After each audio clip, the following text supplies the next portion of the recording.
1875 সালে উইলিয়াম হান্টারের বর্ণনা থেকে জানা যায় যে বাকেরগঞ্জ জেলা 5টি মহকুমায় বিভক্ত ছিল। মহকুমাগুলো হলো বাকেরগঞ্জ সদর, দক্ষিণ শাহবাজপুর, মাদারীপুর, পিরোজপুর ও পটুয়াখালী। বর্তমান কুয়াকাটা তখন পটুয়াখালী মহকুমার অন্তর্গত ছিল। 1969 সালের 1 জানুয়ারি 68টি ইউনিয়ন, 7টি উপজেলা পটুয়াখালী সদর, দুমকি, গলাচিপা, বাউফল, দশমিনা, কলাপাড়া এবং মির্জাগঞ্জ নিয়ে পটুয়াখালী জেলা প্রতিষ্ঠিত হয়। তখন থেকেই কলাপাড়া উপজেলা পটুয়াখালী জেলার একটি গুরুত্বপূর্ণ উপজেলা হিসাবে পরিচিতি লাভ করে আসছে।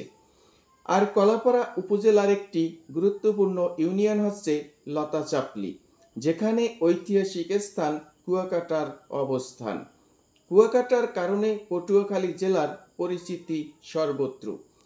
পরবর্তীতে বরিশাল মহকুমায় রূপান্তর করা হয়। এই মহকুমার নামেই বরিশাল বিভাগ নামকরণ হয় 1 জানুয়ারি 1993 সালে। সুন্দরবনের পার্শ্ববর্তী অংশ হিসাবে এই অঞ্চল ছিল গভীর অরণ্য এবং হিংস্র প্রাণীর আশ্রয়স্থল, যে কথা পূর্বেই উল্লেখ করা হয়েছে।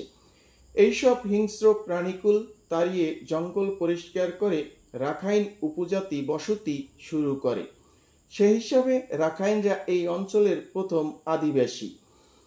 যেহেতু কুয়াকাটায় রাখাইনদের বসতি স্থাপনের পূর্বে কোনো লোকবসতি ছিল না, সেহেতু রাখাইনদের দিয়েই কুয়াকাটার ইতিহাস শুরু। মূলত রাখাইনদের ইতিহাসই হচ্ছে কুয়াকাটার ইতিহাস। রাখাইন উপজাতির আদি বাসভূমি আরাকান রাজ্যে। আরাকান বার্মার একটি অঙ্গরাজ্য, বর্তমান মিয়ানমার।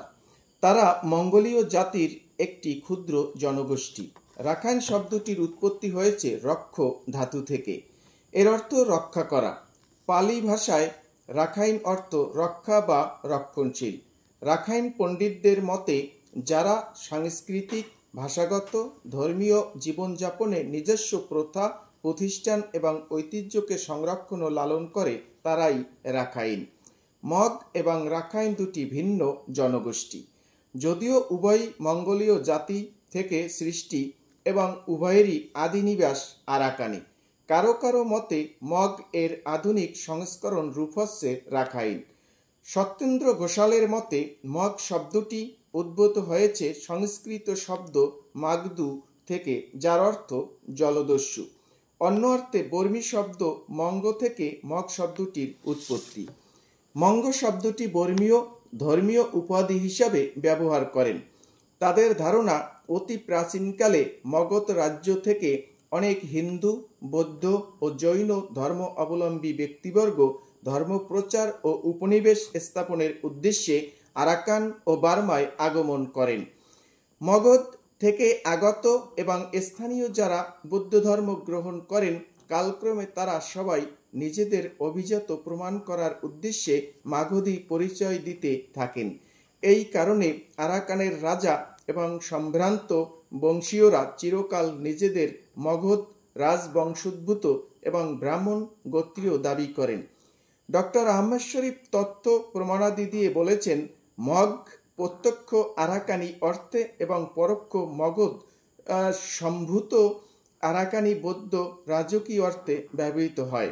এই মগ শব্দটির অর্থের পরিবর্তন ঘটে সম্ভবত 16 শতাব্দীর মধ্যভাগ থেকে।